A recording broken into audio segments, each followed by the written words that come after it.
Hi, welcome back to my channel. This is Jennifer Scrapping Cane. Today I'm sharing another pattern play layout. This is from Allison Davis's class using 6x6 pads. I'm using an 8x8 pad with a Hidden Creek, and I'm using leftover pieces from the last layout that I created, which was the double page Mother Cabrini layout. And I had some leftover squares because originally I cut the squares the wrong size. So I wanted to cut them down. When I cut them down, I made sure that I put the metal die directly in the middle so that it would leave me a little border square like this one here. And I have quite a few of those. As you can see, I have basically one in each design. And then I have the inside squares also, since I cut extras. And I always end up with extras. And instead of just getting rid of them, I decided I had enough left that I could make another layout. So that's what I'm going to do here today. I also have a very special announcement. It'll be at the end of the video. I wasn't sure if I could put it in the video yet or announce it yet, but I am able to, and I know what time it's going to be announced to everybody. So it will be at the end of the video though. Here I am showing you rub-ons that I have to use. The rub-ons do make it on this layout. I've been trying to use these rub-ons all month long or all week long with this Hidden Creek collection that I put together for Kit Conspiracy, and I decided I finally get them on the layout. I'm going to use that Me and You on the layout, which is a thicker set. I'm also going to use that chipboard one, which is $49 in market, that says making the best of today. And these are just cute little selfies of me and my son while we were going for a walk in between routes at work. And we're walking on a little path that has lots of little trees in nature. So they're really cute photos. And we took quite a few of them trying to get just the right shot. And this isn't even all of them. This is only, a 5 of them. And I decided they were really cute. I wanted to include them on the layout. So what I did is I backed each of the empty squares with a piece of copy paper. And then I put the square inside of it and glued it down. So that's what I was showing you there. Is I had one more that wasn't attached and I went ahead and put it down. I mixed up the patterns so there's a different border on each of the patterns. And then I was trying to mix them up as far as laying them out went and mix up the patterns, but not use too many of the same patterns or ones that looked the same next to each other. So that's what I'm doing, is kind of moving them around, trying to figure out how I'm going to lay them out. I decide to go with three together in each little area, and the two on the top and the bottom are going to be almost exactly the same laid out. And then I have another one turned to the side to go over here on the right hand side. And this is an 11 by 8.5 layout. I did mat the layout on a black piece of cardstock to help it pop a little bit more. That's going to help the photos pop. The photos are going to be matted in black cardstock also. So what I did here is I'm going to go ahead and attach the squares to each other. They're not actually attached on the layout yet. I'm going to go ahead and put them down because I decided wherever I put the rub-ons, I'll be able to rub them on. Since these are $49 at market, they're going to rub on super easy. So it's okay if I go ahead and just attach these down and put them in place. And you can see the markings on the back of the copy paper. That was because in order to ink the inside of the square, I had to use my Sharpie. And basically, I just traced around the outside of the or the inside of the square and inked it up black. So it looks like it's inked on the inside. And that's something that I like to do. I like either black ink or distressing on everything that I add to a layout. I think it really helps when you add so many pattern papers to one layout. It helps each pattern paper become their own and pop. So here I'm going to keep on adding rub-ons. I'm going to add these little they're like little blocks of colors, like little color blocks. And there was multiple of those on the layout, and they were in various colors of green. So I'm going to place them all around the layout, and I have like, I think 5 of them. And I'm just going to do 2 at the bottom. There's one over here on the side. I think I'll do one at the top, and then I'll do another one on the other side.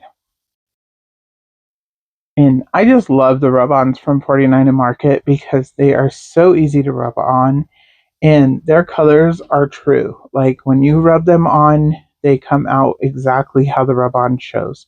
And I love that. So I also have a lot of the ones that look like paint splatters. I have those in green and brown, and I'm going to place those around the layout also. That's going to take me a minute here. I believe I do kind of speed it up a little bit, but I'm just going to go around and place them wherever I think they look good. And like I said, it's a mix of the green and the brown ones that are off of the packaging. So there was both brown and green in the different sheets that I had available. So I cut out all of the little ones. Like if they were tiny and small, not too large, then those are the ones I cut. You definitely will be able to see them in the close-ups if you can't see them right now. I know the brown ones you can kind of see a little bit more than the green ones, but like I said, I'm just going around. I still have a whole nother little section here to go put down, but I really think it adds a little bit to this layout and a little bit of extra something. And like I said, this was from the Allison Davis class with the pattern play, and squares usually I don't use just because squares and rectangles don't really seem to go together sometimes, but this one really turned out cute, and I might do this one again. I actually really like this one. The photos are cut down to 2 by 2, and that's the reason that I only used 5 of them. I had 8 of them, and the other 3 we were a little spaced further apart, so I wasn't able to cut those down. Plus, I thought that was kind of a lot of photos for this size of a layout. So I think the 5 that I'm showing here are perfect. I'm going to add a little bit of play foam to the back of them. Like I said, they are matted on black cardstock. And then I am going to finish embellishing here with just these few little branches that I have. There's a little like squirrel chipmunk that I just thought was kind of cute, and I'm going to get him on the layout also. And then the other little title, which is You and Me. And so the full title will be You and Me Making the Best of Today. And like I said, I do have other layouts of us from the same day.